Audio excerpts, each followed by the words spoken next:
Hello and welcome back to Spotlight Games Podcast, episode 97, part 2 of our 5-part series, the top 100 video games of all time, as decided by you, our audience. We are back with another set of 20 games to reveal, and joining me, as always, my sweet, sweet dumpster boy, Cayman Darty. Cayman, how are you?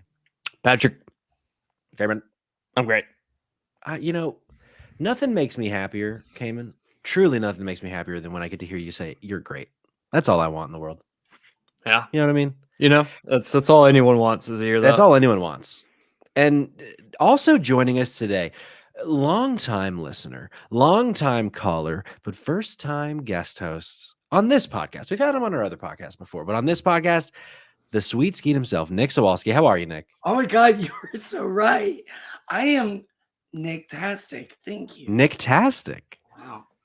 How about that? Yeah. Okay. Welcome on the show, Nick.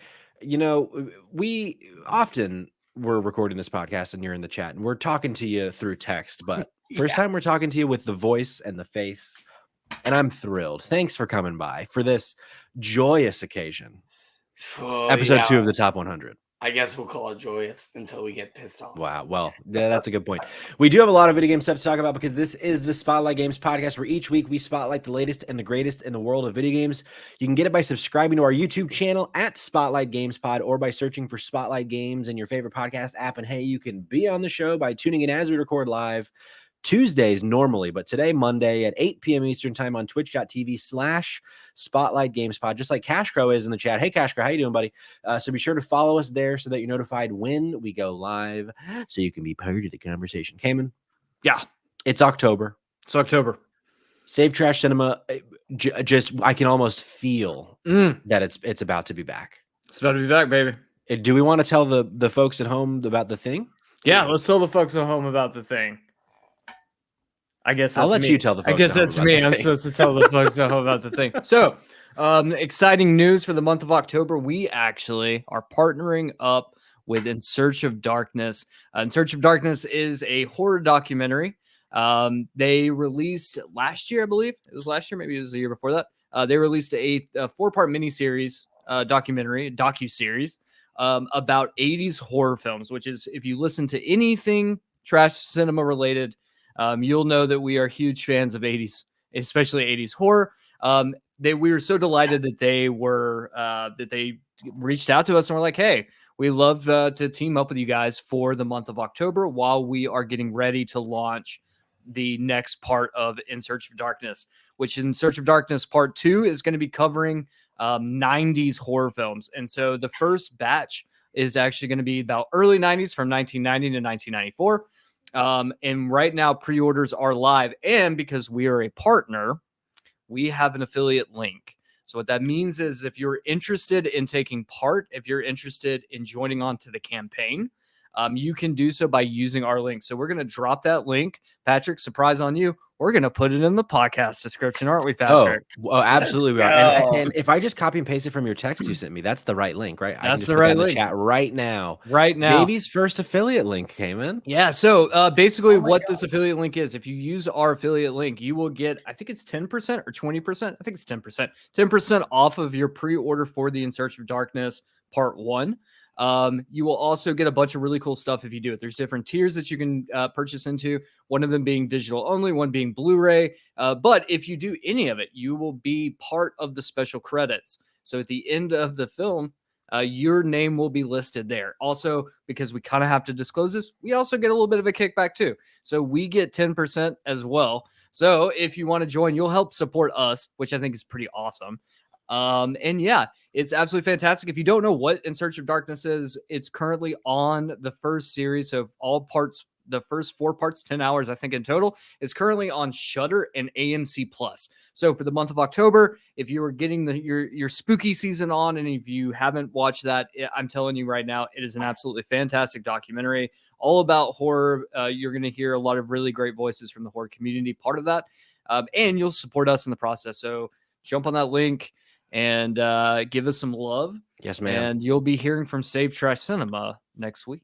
Yes, that's exciting news. How wonderful. Okay. We got Terry in the chat. We got Liz in the chat supporting the pod as always. Love to see you guys. But hey, look, baby's first affiliate link. This is how we make our first million, Cayman. Yeah, this is how we get with there. this link. If enough of you buy movies, we can make $1 million, and we'll share it all with you. Gentlemen, I've been eagerly awaiting all week, the top 100 part 2, games 80 to 61. I think it's about time that we jump in. What do you boys say? This is about fucking time, Patrick. It's about fucking time. Here's the thing. We have something new to the top 100 games. This is something that we, only episode 2, but with a new episode comes a new tradition. And for the first time, we have a video submission from someone for our audience to cover number 80, the first game of today's episode, because it's a game that I'd never heard of. And it's a game that I'm almost certain both Cayman and Nick had also never heard of. So we're bringing in a friend of the show to tell us all about a little game called Mount and Blade Warband. Let's have this video load. Okay. Greetings, Lords of the Spotlight. It is I, Sir Lucas, with my colleague Galahad, to answer your question of what the fuck is Mount and Blade and why did I put it so high in my list of top games. I'd actually recommend new players play Bannerlord. I put Warband more for nostalgic purposes. Now, Mount and Blade games are these medieval strategy, sandbox, action, hybrid, very much games of their own, not really anything to compare them to, where you are dropped into this massive kingdom of Coloradia, and you take part in the battles between the factions that are all vying for control of the lands. You can recruit vast armies, control hundreds of troops at a time, while you take part in the heat of battle yourself with a unique directional combat system. There's an economy where it's impacted by the various battles happening throughout the land. You can set up trade routes between cities and make many coin. There are complex web of political relationships for you to ingrain yourself within the nobles of the kingdom and forge your own path to royalty. I recommend giving the game a try. I think they need more appreciation. And with that, though, I must return to my army. Yeah. Unbelievable work Unhinged. there by Lucas. Thank you for creativity. Oh my god, yes. So again, a game that I had never heard of, but never. Lucas makes a valiant case. And here's the thing: if you're only listening, Lucas in full fucking knight armor with a whole little suit of armor behind him on a horse. Go to the YouTube, go watch it. It's worth your time. But so Lucas, thank you for sending that in.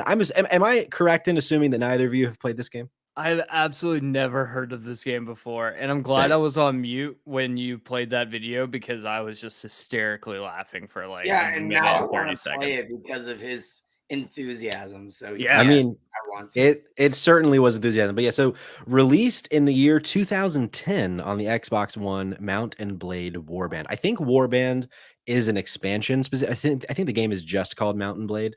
But yeah, so that's number 80 in the top 100. Wow. So, Lucas, thank you for your support and for filming that video. Truly wonderful work. Starting off strong, aren't we? Starting off strong. Wow. And for our next video from the audience, no, just kidding. Coming in at number 97, released in the year 2019 on the Nintendo Switch.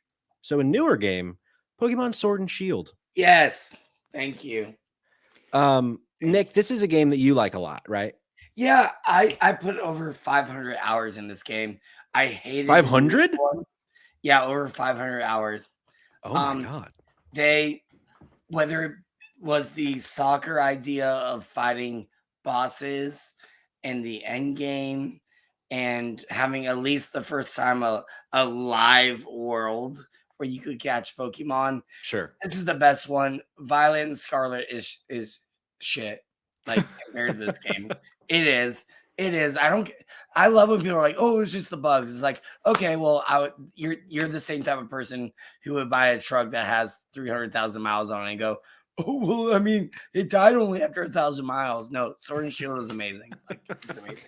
Sure. I didn't play a lot of Sword and Shield, but Cayman, you did, right? Yeah, I'm gonna go ahead and I'm gonna back Nick up here. I maybe don't feel as strongly about the hate towards Violet and Scarlet, but okay. I'm not the same. Yeah, I agree. I think it's no, I think Sword and Shield's great. It's a great Pokemon. And I do think like Nick is 100% correct. Like I think it's the first Pokemon that we got to see kind of like what we all imagined as kids, or like what we wanted as kids, right? Which was being able to go explore an open world and catch Pokemon in the wild. Like that really was, I think, what every kid's dream was to be able to do that on your big screen. And I think it excelled at being able to create the stage and the foundation. I think Pokemon has a lot of growth to go after Sword and Shield. I think Scarlet and Violet just kind of missed the mark a little bit, but I definitely think Sword and Shield knocked it out of the park on the first shot. And so I'm glad that I'm glad it's getting some love. Yeah, that's a great pick. Liz in the chat, Sword and Shield was definitely dope. Not mad at number 79 for this. No, not at all. Yeah, I think from what I know of Sword and Shield, obviously a very revered game. This feels like, if it's going to be on the list, this feels like a relatively fair placement. Like, obviously, this isn't a top 25. Last thing we can move on. I mean, just the Terror Raids. Joining others. And oh, sure. Is this where Terror Raid started? Was Sword and Shield? Yes. So, like, it is an excellent game. And also, just like soccer tournaments, every time you would fight the bosses, they would randomize it. Oh, fun. So that's fun. Like, sorry, like that's cool. So sounds like I need to go back and give Sword and Shield a shake. You should. This next game, number 78 on the list, originally released only 2 weeks after 9/11 in 2001 on the PS2. And this is a game that I'm pretty shocked is as low as it is. But, you know, as we discussed last week on the pod, this is science-based. This is completely factual, science-based. But from you, our audience. So maybe this is a good time to recap. If you stumbled into episode 2 of the Top 100 and you're not familiar with what the fuck we're doing, our audience submitted their top 15 lists, each number with a point value. Number 1 got 15 points, all the way down to number 15 with 1 point. So this next game received 13 points, putting it at number 78 on our list. And that game is Silent Hill 2. Wow. A bit low. Wow. A bit low. I would have expected this to be a top, 30, 25-ish, I would have guessed. Hey, guys, I've never played this. Please fill me in because I'm scared of horror games. So sure. I played this for the first time last year for the podcast during Spooklight Games of October 2022 and fucking loved it. Like, after hearing so much about this game, finally understood like what all the fuss was about. In a way, a lot of it, I would have really enjoyed it a lot more back in 2001, I'm sure. But still, like, even though playing it with a 2022 lens, being able to recognize and understand how important this would be at the time. Like, putting myself in the mindset of a 2001 game player, I don't know that anything was on the level of Silent Hill 2 in the early 2000s in terms of what it was doing with like psychological horror in a video game. Would you agree, Cayman? Yeah, so I think that's a really important point you made there about the psychological horror part. It is a very adult game, and it deals with a lot of really particular topics that I don't think like we still pretty much have like rarely addressed those things like child abuse, things like suicide, things. There's a lot of trigger warnings in this game. Yeah. And so for it to come out as early as it did it's revolutionary, right? And I don't think, if I went back, I haven't played it since I was younger, but I feel like if I went back, like it would probably feel archaic. So I am excited that Bloober Team is going to be releasing a remake of this game in the next, I think next year, I think it's coming out. And so I'm really excited to get like a fresh take on the controls. I'm really hoping that they stick like beat for beat for the story, because the story is the driving force of this game. In the multiple endings and all that stuff. I think it's a great, fantastic game. And no, because I never played it. Spotify suggested the soundtrack. Gorgeous. Oh, it's great amazing. Soundtrack. Yeah, this Silent Hill 2 soundtrack is so fucking good. Gorgeous. Yeah, really good soundtrack. But yeah, it does a thing that some games did then, especially in the horror genre, where in the year 2001, like games were only so good at controlling, and it leaned into that to like kind of add more difficulty and put you in like more of a scared mindset. It seems, playing it in 2022, those controls weren't great. Yeah. So I bet that was a big part of it too back in 2001. But yeah, so number 78, Silent Hill 2. I'm glad it made the list, but I do think a bit low. Next up, a game from 2020 released on the PS4 originally, again with 13 points. We're still at the 13-point tie. A game that I think, Nick, if I'm not mistaken, you said you're playing right now, Final Fantasy VII Remake. Yes. Because I'm getting ready for February. So. Yeah. So yeah, but Nick, what are your thoughts on the remake? I absolutely love it. I love how corny it is. As y'all who have played it, yeah. So corny and yet so serious. I, as a Final Fantasy addict, 9 is my favorite. It always switches with 10, so I like the turn-based. Mm-hmm. But remember, as y'all know from my review, 16 right now is like my favorite of all time. Yeah, I love the fast pace. I love that how just grumpy cloud emo he is. Like, I love characters who don't matter now matter. I think it is a great game, and actually, I bet if we did this show again in 5 years, this game would move up. I wouldn't be surprised by that. Cayman, remind me, did you play the remake all the way through?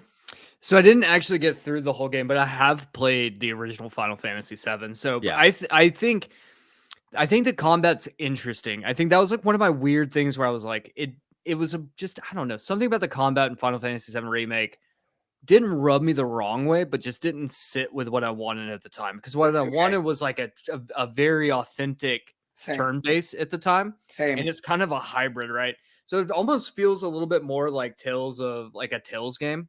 But Rise, But like good God, this game really hits all of like that early JRPG corniness that like Nick hit on. It is, and I love the fact that you have like Aerith, and you've got Tifa and Cloud, and then you have a guy named Zach. And you're just like, I love the fact that this is fucking, and then I know, the way, and a lot of it's different. I kind of need to go back and beat it so I can, when this part 2 comes out, mainly because I want to see all of the big changes, because I know that they are really shuffling things around to give it like a real new fresh coat of paint. So I think that this compared to Final Fantasy VII are 2 very different games, which I think is awesome. So yeah, happy to see it on here. I think the original Final Fantasy VII, to me, I like it more, but is what it is. For sure. Yeah. I know we have to rush. Can I get 20 seconds why you like it more? Because I think this is better. Why? We don't have to rush. We're just taking our time, baby. I just enjoy. There's something very nostalgic about that game to me. Like it's the turn base. I love the turn base. I don't know. I love the huge twists, and I think that this game, to put a new fresh spin on it, they have to remove some twists from the game. That while I think works for this game, I really enjoyed the way they did it, because it catches you so off guard in the first game that like I think the impacts. It's got a better impact, I think. Do you think that's nostalgia? 100% nostalgia, man. Because 100%. Being raised Catholic, I think 10 is the best story. Okay, 10 is my personal favorite Final Fantasy. That's just love you. All right, I've actually never played the original. I've played 9, 10, 13, 15, and 16, I think. And so when I played the remake, that was my first introduction to 7. I just missed the boat entirely. Well, I've covered on the podcast, I didn't have a PS1. And I liked the remake, but at some point I would like to go back and play the original, because I am also not a huge fan of the action combat. I prefer the turn-based RPG-ness of Final Fantasy. Yeah. But I like that they're giving it to a new audience. I think that's a really cool thing. And also, like, Patrick, you get to be the voice actor. True. At the pace. True. Like, True. Yeah. Terry in the chat, I adored the remake. Never played the OG, but I can definitely see how this game is so popular. I'm playing the intermission DLC now, and I'm loving it too. And like, that's the thing too. I also really respect that they've really supported that game, and they've committed to, we're gonna completely redo the entire thing in 3 different parts. So big fan of that. And then Cognitive Clips in the chat. Welcome back, Cognitive Clips.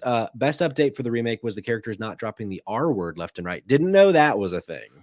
Some things did. There's like another part in the game that they changed it up, and well, just the 7 didn't age is great, but yeah, you know. sounds like it. Sounds like it. Or Kate Sith is now we know how it should be pronounced. Sure. So the next one, number 76, originally released on the PC. I'm interested if either of you play this game because I played a lot of this game as a kid. And I believe my brother might be the one that put this in because this was a staple at the Schweigert household for a while. And that's Command and Conquer Red Alert. an old strategy game. I think I might be mistaken. I think Red Alert is the one that has a young fucking what's his name, Tim Curry in it. I think it's Red Alert. It is. Yeah. This is the game. Yeah. Oh my god. I'm pretty sure it's this one. If it's not Red Alert, it's one of the Command and Conquer. I want to say it's Red Alert. It's just full of memes, man. Because it had that like it was still in the age where PC games would have FMV. And so you would get these like just absolutely cringeworthy video clips because there weren't like digital cutscenes. I never played Red Alert mainly because it was just a little bit above my head when I was a kid when this came out. Sure. And I also like just historically not a strategy guy. So never really had a big urge to go back and try it. This is really one of the only strategy games that I've ever really dipped my toe in. And as Lucas in the chat says, I remember having fun, but also having no idea what was happening. I was like 7 when I played this. I was just clicking things and all of a sudden soldiers would come out of buildings. And then all of a sudden I would have tanks. And it was like a lot of strategy games. The map is completely fogged. And as you kind of explore it, you uncover the map. So for me, my 7-year-old brain was like, ooh, I'm uncovering a map. This is fun. But if I were to go back in time, go play Elden Ring, 7-year-old Patrick. Ooh, no. Go play Elden Ring. Go unfug that map, fucker. I'm sure if I went back and watched myself playing this game, it would be hilarious that I wasn't actually playing the game. I was probably just clicking around and thought it was cool. And should it be number 76 on a top 100? Probably yes, not. 100%. No, science-based. But again, science-based. Again, this is science-based. So thanks for keeping me honest, Cayman. Next up on the list at number 75, originally released on the 360, the PS3, and the PC, Call of Duty Modern Warfare 2. Okay, here's the thing. As I've said so many times on the show, I don't play Call of Duty games. Call of Duty Modern Warfare 2 fucks. Call of Duty Modern Warfare 2 does fuck. Last one I ever played. Yeah, it's got I think personally for me, it has the best story in a Call of Duty game. And also no Russian, which is the most horrifying thing. They even had to take it out of the remaster for it. Yeah. Was that 2 or was that 1? No, I think it's 2. It was 2. Okay.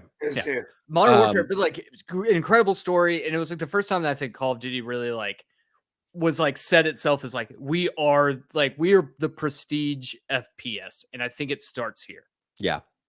This was definitely the last full campaign I played and really enjoyed for sure. Cause I remember too. So this was, what did I say? 2009, this came out. I remember, spoilers for a 14, 15-year-old game. There's a level or a mission, maybe 2/3 of the way through the campaign where you are on this helicopter and you're flying and a nuclear bomb goes off. And the whole mission is just you watching this happen and then you die.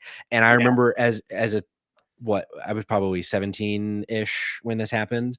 I was like, oh, that's the fucking coolest thing ever. I can't believe a video game did that. So I have a lot of fun memories. The no Russian part. You were like, no, it doesn't matter. That doesn't matter. This nuclear bomb is the shit. I have a question. Yeah. Do we now, at our age, do we prefer these Modern Warfare 15 to 20 hour campaigns, or do we prefer 40? So for me, I've always been so torn on this because in my head, I'm like, I don't have I don't like multiplayer games like this. I will play shit like Rocket League, and there's some multiplayer games I do like Dead by Daylight or those. But when it comes to this, where it's a competitive multiplayer, I don't enjoy this. And I've always wanted them to just release the campaign by itself. Hashtag release the campaign. Yeah, I would spend $30 to play a Call of Duty campaign. like I would have no qualms with paying that much to play that, but I don't Agreed. want to. Yeah, like I don't want to pay, like because I know the draw here is the campaign's going to be 10 to 12 hours, Yeah. and then it's multiplayer. I'm like, no, it doesn't. This doesn't make sense to me. For me, I feel like the sweet spot of this kind of games campaign is like 6 hours. I don't want anything more than 6 hours Bulletstorm. because that way you can put a lot of time into like big set pieces Mhm. because there's only so much, in my opinion, there's only so much stuff that you can do in like a war game. And so a lot of it ends up feeling rote to me. And Sure. so in 6 hours, you can give me enough unique situations and like battles to be in that I'm not like, didn't I do this 12 hours ago? So I feel like the shorter the better for this kind of a games campaign. But I haven't played a campaign since this one really, so like I don't know what they're averaging these days. That's how I felt about Gears of War back in the day. Sure. I liked to only play in short bursts. Yeah. And I liked that it felt like I could finish it with my friends in a couple It's funny. hours if I really wanted to. It's funny that you say Gears of War because jumping ahead a little bit, that's going to be one of the snubs for this week's episode. Gears of War not on the list, not on the top 100. Wow. No Gears of War game present. But since you brought it up, it felt right. But Okay. I was pretty surprised by that. But okay, getting back to the list, number 74, originally released in the year 2001. I didn't pull the month for this one like I did Silent Hill 2. So I don't know how close we are. Originally released on the PS2, a game that some say is one of the most iconic video games ever made. That's Grand Theft Auto 3. Interesting.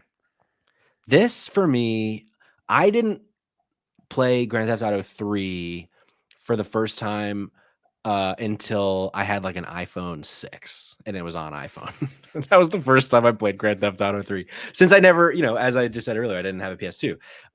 But this, I've heard so many stories of people, Mike in the chat saying that You Smell came in. He was saying Modern Warfare 2 was peak sleepover games. From what I remember of my friends, Grand Theft Auto 3 was also peak sleepover game. Yeah. Throwing in the cheat codes, Yeah. getting infinite ammo, invulnerability, big heads, rocket launchers, fucking helicopters, and just trying to survive from 5-star cops. This was gaming. Yeah. This deserves its spot. Yeah. And I think Grand Theft Auto 3, and it really needs to be stated that like this really was. A lot of people will say like, well, Vice City was, and I disagree with that. I think Grand Theft Auto 3 was the game that really established like what that open world drive and gun kind of game was. It also had a really good story. The graphics are incredibly dated now, and the controls are not fantastic. And if you try to play the remaster, it's dog shit. God, yeah. Like, this game though is like, this game is iconic, 100% iconic, and I think it rightfully deserves to be here. And I think this is a good spot for it too. Yeah, I agree. I hope we see more Grand Theft Autos because, as Liz in the chat said, dude, any GTA is good. I'm not hearing anything else. Like, there's some fucking great Grand Theft Auto games. Agree, Liz. Also, something really cool about Grand Theft Auto 3 is it has a similar thing that like Super Mario 64 did, where it was the first of its franchise to really take a chance with a new genre. Well, I say genre, graphical style, I guess more. I mean, going 3D for the first time and really nailing it because GTA 1 and 2 over the top fucking PC games. GTA 3 first one to do it, and now has originally gone on to be the most successful piece of entertainment property in GTA 5. But anyway, maybe we'll get there, maybe we won't. Who's to say? Next up on the list, we're staying on the PS2 for another game. This is a game released a few years before in 1996. A game that I don't know that I've ever played, but I know a ton about it, and I know I have at least one fan on the pod right now. I don't know about you, Nick. That's Twisted Metal 2. Greg Fairchild. This was, I think, it probably was his list. I think it was his number 2 because it has 14 points. We're finally in the 14-point range. We've ascended above 13 points. Twisted Metal 2 with 14 points on the PS2. Greg pick, yes. Gotta absolutely. be. But Cayman, this is a big Cayman game, right? Yeah, I grew up playing Twisted Metal. Like, those games were so much this is my sleepover game. My cousin and I used to play so much Twisted Metal 2. He had a PlayStation 2 before I did, And this was like one of our favorite games. We stay up super late at night, just killing each other, rinse and repeat. Can over you and over. explain for 10 seconds what is the fucking point? It's just okay. So In life. In life. In I mean, life. I can't tell you that. What I can tell you is Twisted Metal 2. It's essentially it's a battle royale. It's like a fucking demolition derby, except your cars are batshit crazy. You have guns, rocket launchers, missiles, and your goal is to be the last man standing. It is the most simplistic concept, but there's something really addictive about the gameplay loop, especially when you were like 12 years old and you're playing on the PlayStation 2 with your cousin and you're chugging Mountain Dews at 3:00 in the morning and you're Oh, Lord. delirious Yeah. and you're just causing mayhem and constant. It's just it's something fun about it. And I really hope with the Twisted Metal TV show that they will figure out a way to make a new Twisted Metal. I'm not sure how that's possible in today's gaming dev cycle, but it's just one of those games that like it is 1000% nostalgia. Yeah, and I will always have a special spot for these games. I feel like, so Liz in the chat, word on the street is the show was good too. The show was great. Show's And great. I would Yeah, be willing to show's bet great. that the success of the show will bring about another Twisted Metal game 100%. I hope so. It's just a matter of who's going to make it and is it going to be good. That's going to be the big question. Fair.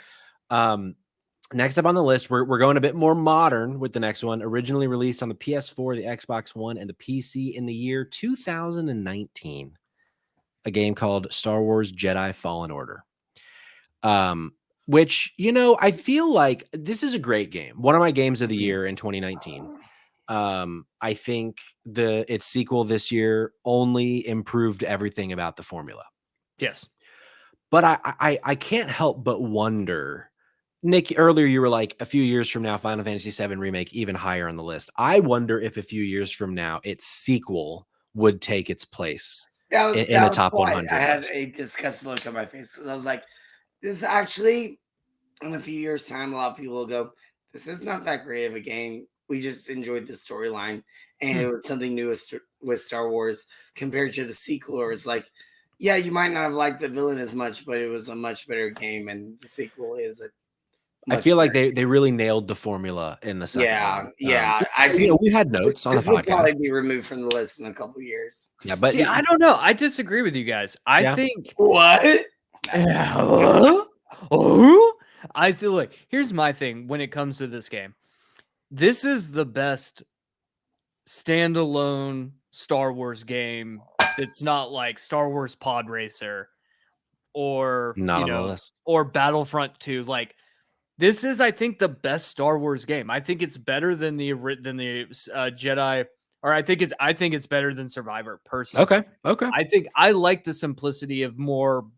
I didn't enjoy like the fact that they tried to make Survivor so big. Fair. That I like the more contained, more brought together thing. But I think this is the best. Like, I think this is better than Star Wars Unleashed. I think I would agree with that for sure. This is the game that I think, like, if you think of like, I want to be a Jedi, this is the game that I think of when I'm like, this is the game where I finally get to feel like I'm in the Star Wars universe. And then I think everything around the game fits for me. Whereas I think, like, don't get me wrong, I think Survivor's a fucking great game. But Fallen Order, man, game just. I mean, Fallen Order fucks. Let me be clear. I think this game fucking rules. And Ian Gallagher, hottie with a body, as Cal Kestis. You know what I'm saying? Great casting, yeah. And Liz says, "Is it better than Lego Star Wars?" I think so. I would say this: Jedi don't have awful maps like Fallen Order. Okay, Fallen Order had terrible map, and we didn't get mullets with mutton chops. But good point. I don't know. I do like it. I love also, spoilers if you haven't played the game, but the introduction at the very end, having that big moment, big reveal with Darth Vader. I know, but like, fucking cool. They improved. Hey, you know what? If they make this a 3-piece, the third one's probably gonna be the best one. I'm waiting for it. Yeah, I hope so. I hope so. Although something that, because we're taking a bit of a news hiatus. Game director, or the studio director of the studio, no longer with the company. So who knows what the third one looks like, but that'll be a conversation for a different day. I'm glad we got Lucas in the chat, because another one of Lucas's picks, and I only know this because he sent his list in fucking late. but I allowed it because we hadn't published it yet. Thanks, Lucas. Just kidding. I love you, Lucas. Risk of Rain 2 released in 2013 on the PC. This is a game that I haven't played, so I don't know a ton about it, but I've heard nothing but great things about this franchise. Have either of you played Risk of Rain? Lucas I've is not trying to get me heard to play this it. mentioned ever in my life, and I'm obsessed with video games. Ever, You said you've never heard of Risk of Rain? not once. Wow. Not once. Lucas And is all I pestering do me. is watch and read articles about video games. Not once have I heard this. I heard So- Spellbound 2 before I ever heard this. And Lucas in the chat can feel free to correct me, but if I'm not mistaken, this is kind of like a roguelite. It's got a really cool art style. I know that I think the co-op there's definitely I think there's yes 100% co-op in it. Apparently co-op's super fun.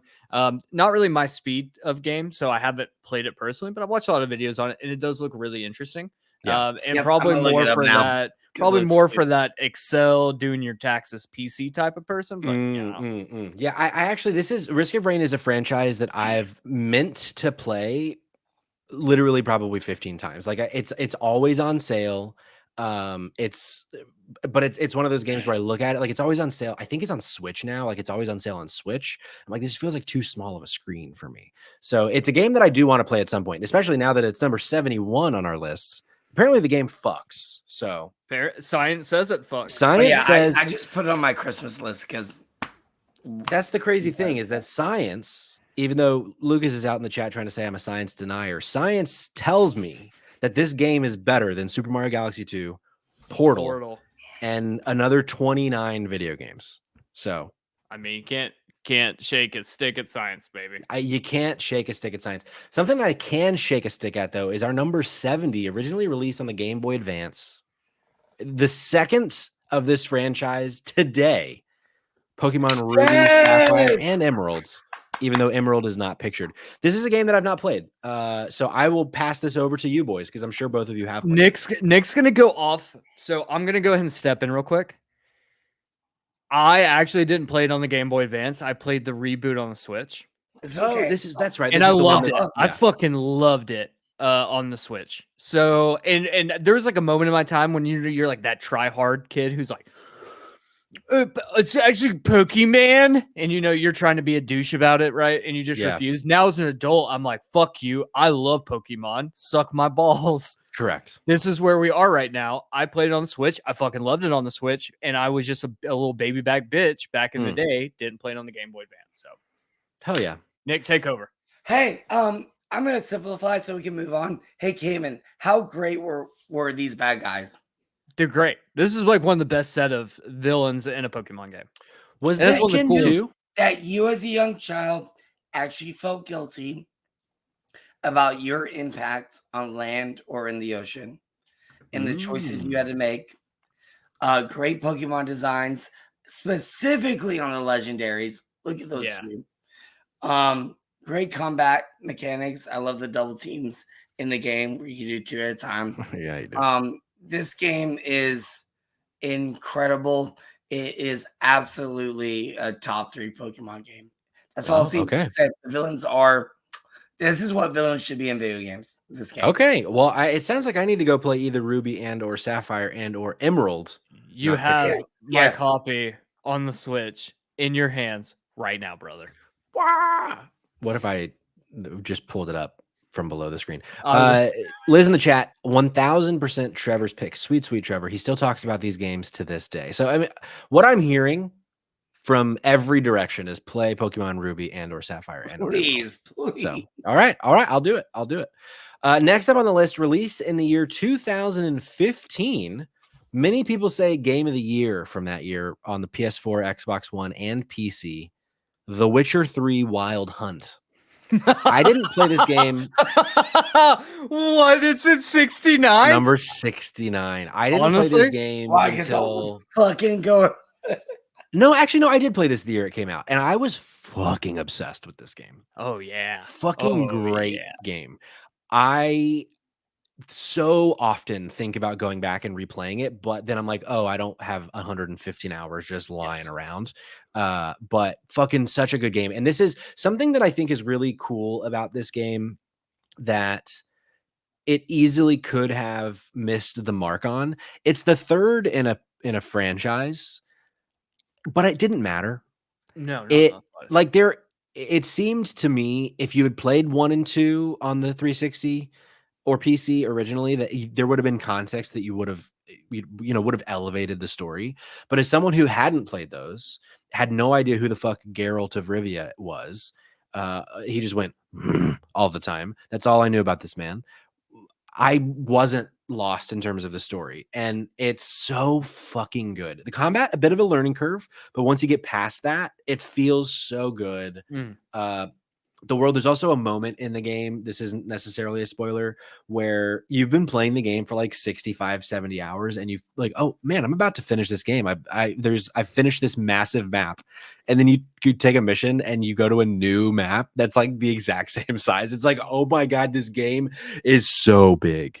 And the DLC is 30 hours long and adds one of the coolest stories ever to a game. And it's just like, this was CD Projekt Red at their absolute finest, which I do want to point out. If you have current gen consoles, which would be PlayStation 5 and Xbox Series SX, there's a patch for it that upreses this to like ridiculously nice levels. And it looks fucking So when gorgeous. Patrick was saying his hours, I was like, well, with PS5, we can take 20 hours out. Oh, sure. Yeah. We're just in loading screens. Yeah, that's true. Yeah, Liz in the chat, it's always been on my playlist. I've literally only ever heard good things. Liz, I think this would be a really fun game for you to stream. Just planting that seed. Oh yeah, because there's a lot of fucking horny people in this game, and the combat's great. There'd be a lot for you to have fun with. I think you should play it. Next up on the list, number 68, our final game with 14 points, originally released in the year 2001. The original Baldur's Gate Dark Alliance. This is coming from Mike, I have a feeling. This had to come off of Boston Mike's list. Could be.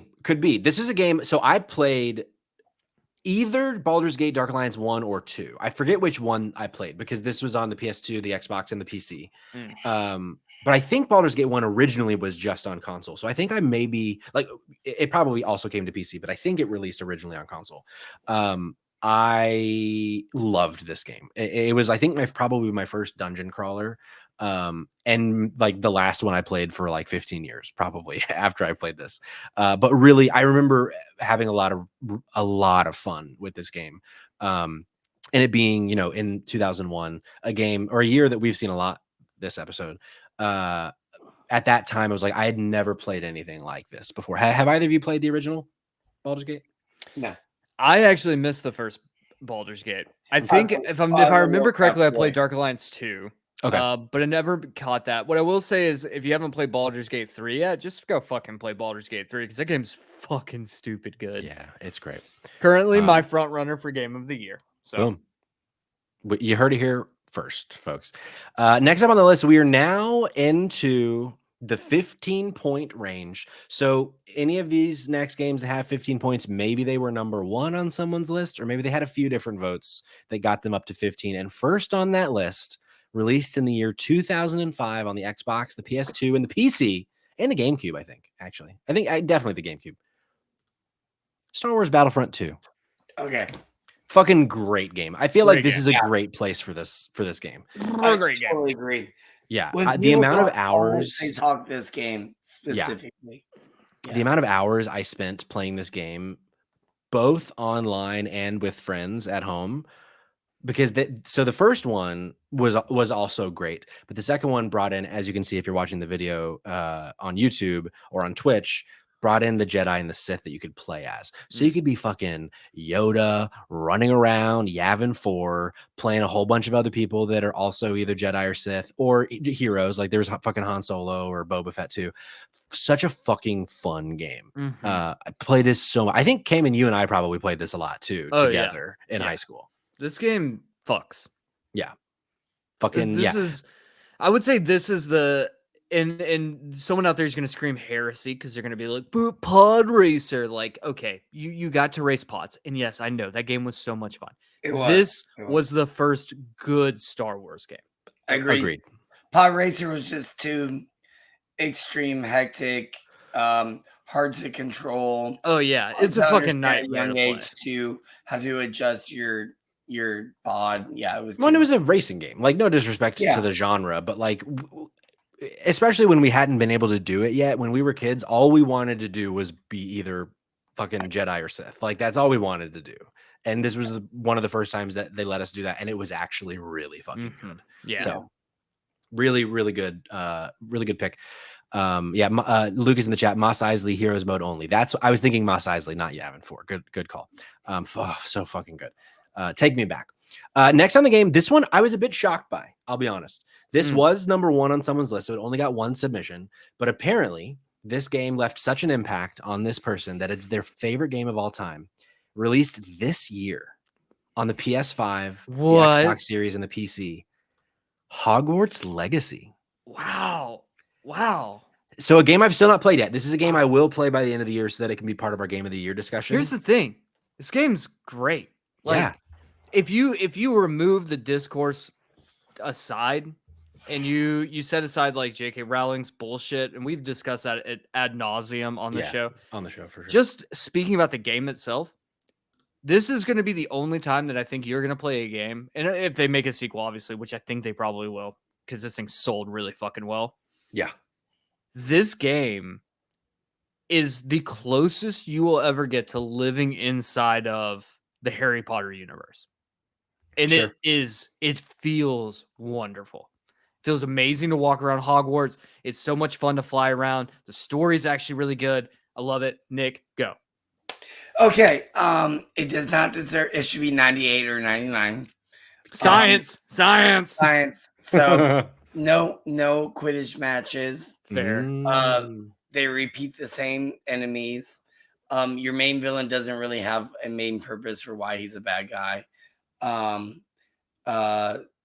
Quest lines don't really make much sense. When certain factions get better quest lines, like either it's Ravenclaw or Hufflepuff gets to go to Azkaban. And it's Hufflepuff, baby. Yeah. Fucking like, let's go. Like, also, it's a fun game. It's not a top 100. Yeah, I was shocked by this, but I've not played it, so I can't necessarily. Remember, this is science. It is science, but yeah, I was pretty shocked when this came in as someone's number 1. But hey, am I shocked? Yes. Am I a scientist? No. Did I have a fun time playing it? Yes, I did. Sure. Next up on the list, released in the year 2015 on the PS3, the 360, and the PC. That's not right. I think it's the PS4. I think my notes are wrong. Soma. This was a horror game from last gen. Either you boys play Soma? No. Soma's fucking great. This is by the guys who did or the team. Sorry, I don't say guys. That's gendering. The team behind Gone Home, right? Let's see. Soma original release. It was developed by Frictional Games, so I don't think Gone Home. Oh, okay. Frictional Games did. They did Amnesia, the Amnesia games. That's right. That's another game I have not heard of, but is it set in space or underwater? This is underwater. Okay. So you don't necessarily know that at first. Like, it eventually you realize that you're underwater, but it's just a really cool, like, mind fuck of a horror game, and it's been nearly a decade since I played it, so I don't think there's combat, but I could be misremembering. But I remember having a really good time with Soma when it originally released last gen. So we're in spooky season, so if ever there's a time to give it a shot, now might be that time. So yeah, 15 points, Soma. This was a multiple votes. I don't believe this was a number 1. I think this got a couple different votes from people, so give it a shake. This next one, this is a really big moment for the podcast. God damn it. I think I know what this is going to be.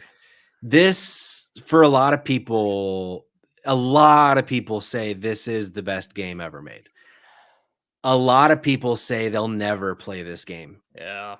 But that game is Bulletstorm. It's the greatest game ever made. Greatest game ever made. Released in 2011. Cayman, take it away. All right, guys. Here's the thing. Bulletstorm, greatest game ever made. Okay, it's as simple as that. It being 64, this is the first time I'll actually disagree with this list. Should be number 1. This game, the only reason this is on the list is because it was my number 1. Here's the thing. This is the perfect game for someone like Patrick, even though he'll never play it, is the game is only like 6 hours long. I mean, you're already selling me a little bit. Okay. The whole premise is stupid. You end up trapped on a planet. There's a bunch of mutants and soldiers, and you just got to kill your way to get off the planet, right? Dumb premise. There's just an ass load of dick jokes, right? And the best part of the game is you have this thing called a leash and a score thing.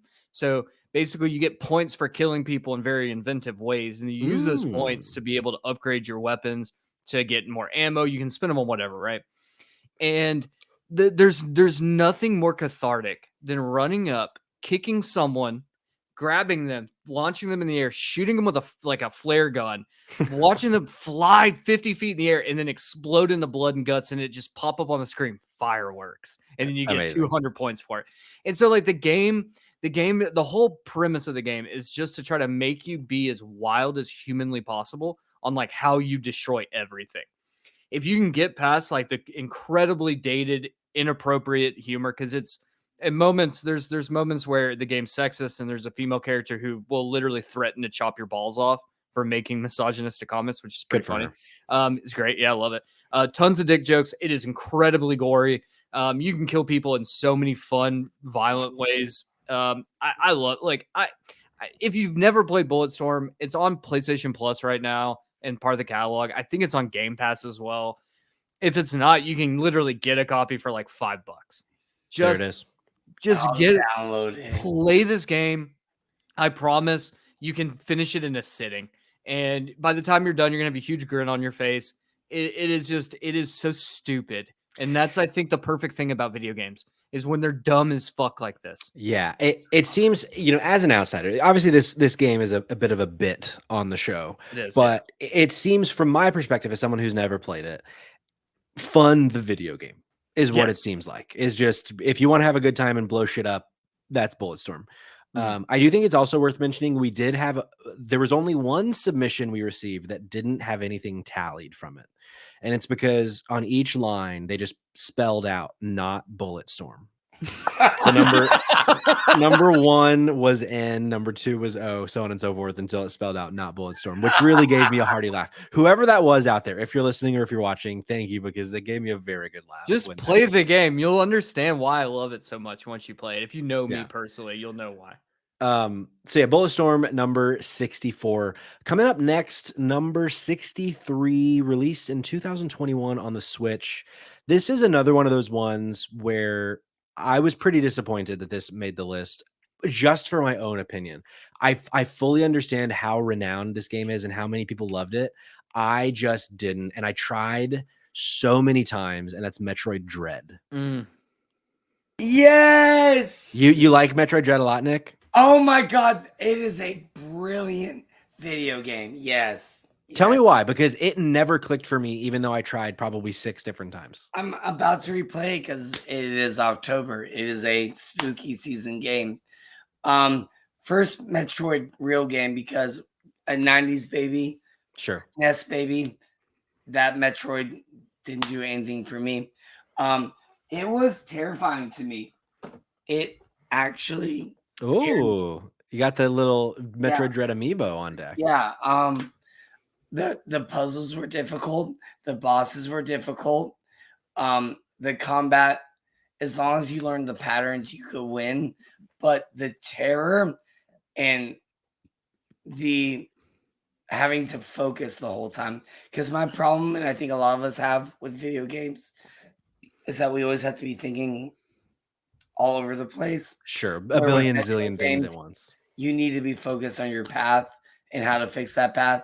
I think Metroid Dread absolutely deserves this spot. I think this game will go down as one of the top 15 Nintendo Switch games of all time. Wow. Okay. I'll respect it. I think the issue that I had with the game was I thought the mapping system and the direction system was not good for me. Like I kept getting frustrated, not figuring out where I needed to go. And very well could just be a Patrick problem, but I tried a few times. I couldn't get it. But I am the minority opinion of this. I feel like most people that played Metroid Dread, like it was one of their games of the year of that year, and really, really love it. And it was like a return to form for the Metroid franchise. So I respect it. You're not wrong, because the point of the game is for you to be frustrated about the map. Okay, well, So I guess I'll That's just agree to disagree with the game design then. that is Yeah, is a design choice. yeah. Just Yeah. like when we play Elden Ring, they're like Sure. hard. It's like, okay, go level up. No, that's fair. That's fair. Like, It's you know, it's not a unique game design decision. That's fair. That's fair. It's a get good. It's a get Yeah. good scenario. Yeah. Next up on the list, adjacent to Elden Ring. This was released in 2015 on the PS4, Bloodborne at number 62 with 15 points. This is, I think, as I get further away from Bloodborne and as I get further away from having played a Souls game, I think Bloodborne is my favorite of them. Even though I didn't finish it, I got very close to finishing it, but then I finally was like, I'm getting beat just too much. But there's just so much style in this game, and I really love the aesthetic of it. Graphically, it's not the prettiest game, but aesthetically, it's a really well-designed video game. Hey, Patrick. Yeah. Could I get a little bit more on that? My older brother, has started to play it. You know, Liza P just came out, which just wants to be Bloodborne, but Pinocchio. And he said the same thing. He said it's just something about the art. Even though you didn't finish him, what draws you? Is the storyline good? Is it just the character design? There's no story here. So, well, that sucks because at least Elden Ring, I felt like I was doing something. There's no story in Elden Ring either. Don't lie to yourself. Hey, I got the moon ending. I platinumed that game. I platinumed that game. I saw all of the endings. There's no fucking story there.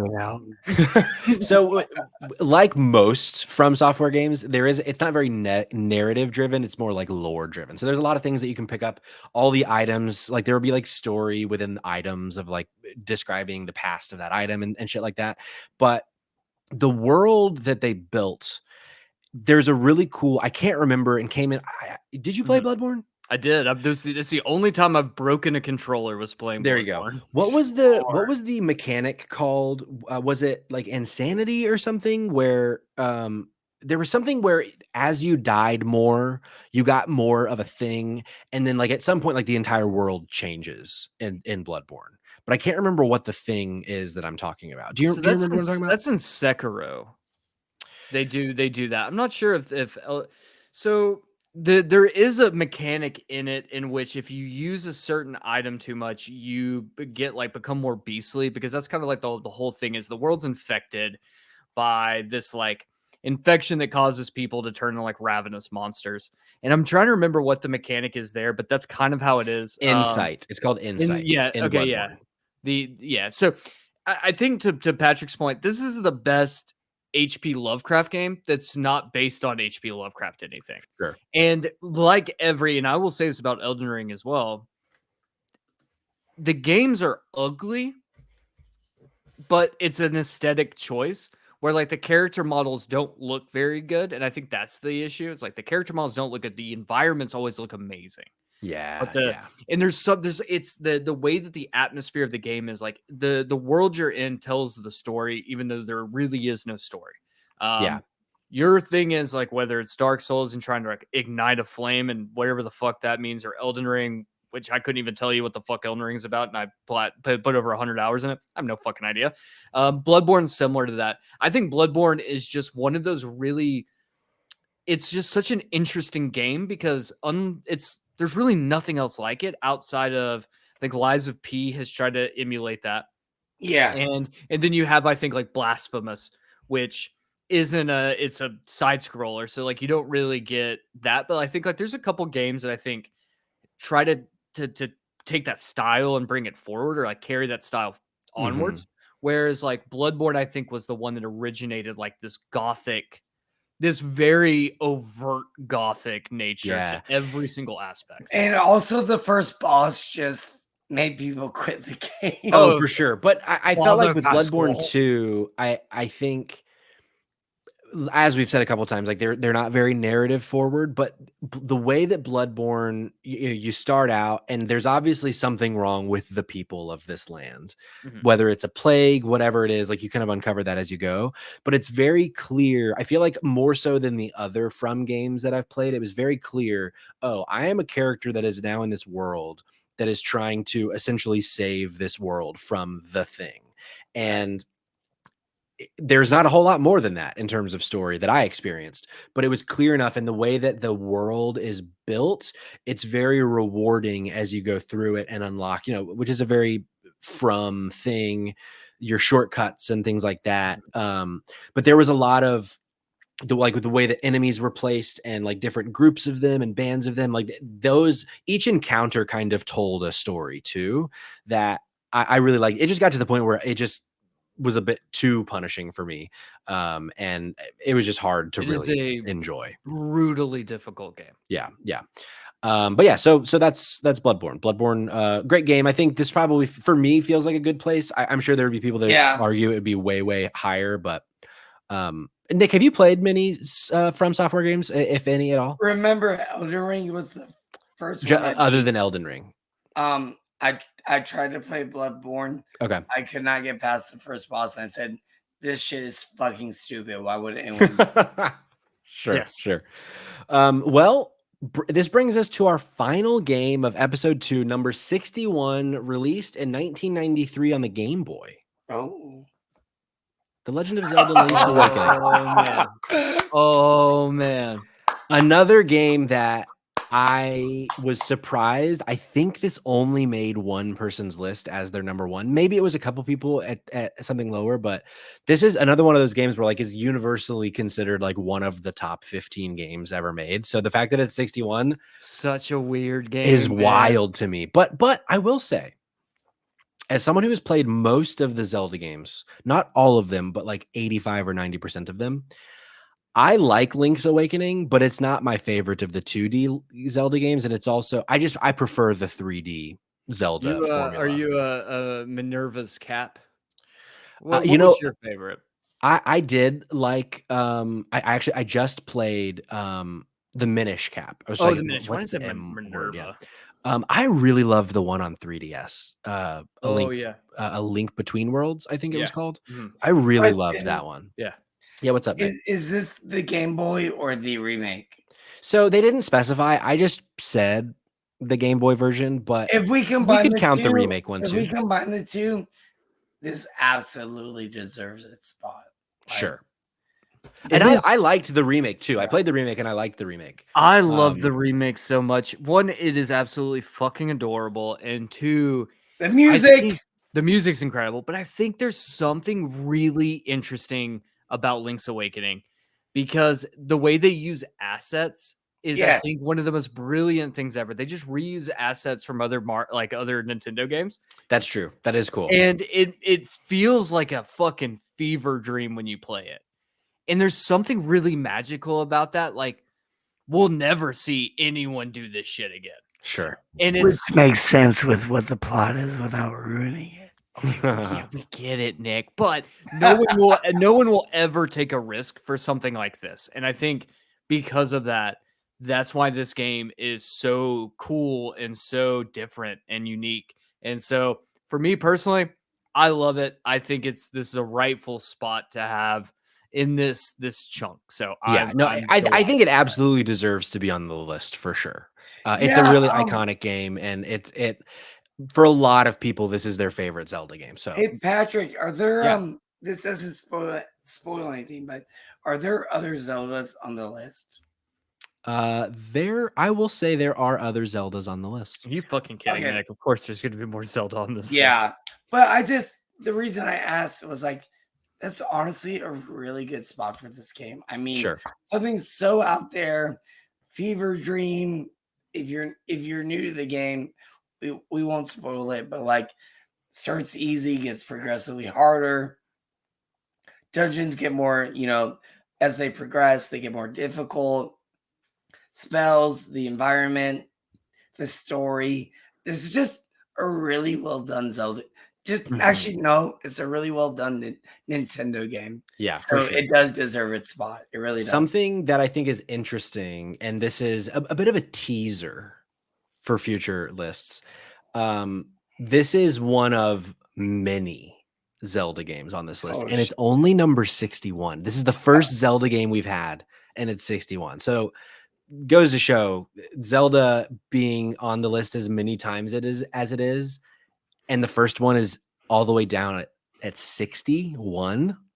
Yeah. There might be a couple episodes coming up where it's like, and another Zelda game. But we're gonna get to that. So that brings us to the end of the games actually on the list this week. So we've covered all the way up to number 61 so far. Nice. So that's 40 games off the board with another 60 to come over the next 3 weeks. But I want to cover a couple snubs before we go home. How does that sound, boys? I love them. I love Yes. snubs. So we've already mentioned Gears of War. I was surprised that we didn't have any Gears of War anywhere. Yeah, across that the is list. shocking. Also, the original God of War 1 and 2, Oh. not on the list. I would have. Here's I would have the expected thing. the 60 to 80 range for those. Here's games if they were here's gonna the be there. thing. 1 and 2, fine. They're good games. Okay. They're good games. Okay. But from 3 onwards, that's when shit gets real. good. Gotcha. Okay. I misremembered. I was thinking that people had a lot of love for the originals. I in terms mean, of- people do have a lot of love for Yeah. the originals. For me personally, though, like it really doesn't. It didn't feel like God of War really kicks in at 3 for me. Okay. So like, Yeah. No, I agree. I would have loved for 1 and 2 if they came out in 2004 to 2007. But Sure. yeah. How about BioShock Infinite? Yes. Okay. I'm upset about that. Not on the list. Now a lot of Here- people are, and I've heard you guys talk about this because you guys, I've heard, and a lot of people, you don't like the combat, you don't like the story, but the first time playing it, that twist ending was so good I agree. that I, in my college dorm, with my theater program, had to sit for 2 days and speak to people about it. Yeah. I thought it was an important game, and I think they let the negativity affect their studio too much to keep it going. Sure. I I thought it was a think really important game. I think I've said it on the podcast before. I feel like if we had 1 or 2 BioShocks in between the original and Infinite, Infinite would have been like a top 20 video game. Yeah, But I feel like the twist at the end, I don't want to say it wasn't earned, but it didn't pack as big of a punch because the thing that happens at the end, it would have hit so much harder, I think, if there were a couple other examples. sure. Speaking in generalities here, because I don't want to necessarily spoil the end of BioShock Infinite. And then my only disagreement to that would be when you weren't as big into video games as I am now, as like you guys are. It was. Sure. No, See, that's fair. Okay, here's the thing. I'm with Nick on this, where I think Infinite gets way more hate than rightfully deserves. Like, I think that game is a shit ton of fun. I don't think everything works, but Yeah. I say that, but also BioShock 2, which notoriously I don't like, a lot of people just disregard BioShock 2 entirely. Yeah. I love BioShock 2. And then I now remember where Minerva comes from. It's because of the fucking one of the greatest DLCs of all time. Yeah. Minerva's Den sucks. was so fucking good. Yeah. And Yeah. it was on BioShock 2. Yeah. I just thought Infinite, and we'll stop after this, but like it didn't have to do much to show 1900s hatred towards African Americans. It went a little And- far. It went a Yeah. little far. Yeah. Like it did it quickly, and all of us knew right away, like, oh, we know what your future is. Sure. We know what like your fascism is. Like, Yeah. you try to make this seem like a paradise and it's not. And then it just went off the rails. And like being a young 20-year-old playing that game and then seeing the ending, it was mind blowing. Now I agree with now playing it maybe at 22 plus 9, it might be different, but at the Sure. time, Oh, for it did sure. affect me. It did Yeah. affect me. Another one, and this one I might be pulling the trigger on a little, pun intended. I might be pulling the trigger on a little early. This might be something that I should have saved for the next few episodes, snubs. But that is Chrono Trigger. Not on the list. Can you believe it? I don't like what you just said. Stop it. Stop it. Who cares? Can we agree? Who cares? It's I'm not- now a flat earther. Wow. It was bound to happen someday. I'm not now a gonna flat lie, earther. I can't believe in science. Also, we already know it's a top 10. Let's not even. sure. Vaccines change your taste in video games to the worse, apparently.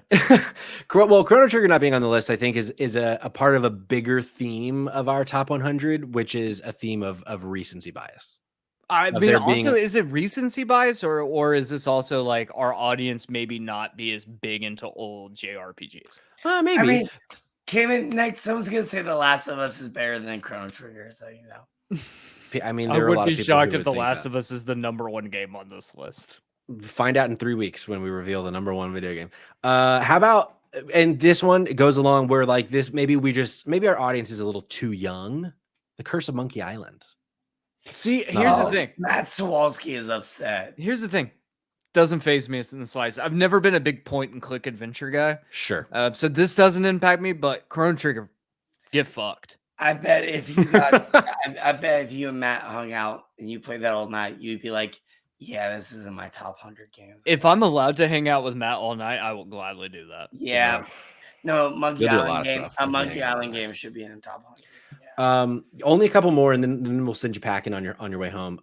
This one, I'm a bit of a Patrick ad. Maybe this wouldn't really be in this range, but for me, it would. A game we've actually mentioned earlier this episode, Gone Home. Fucking love Gone Home.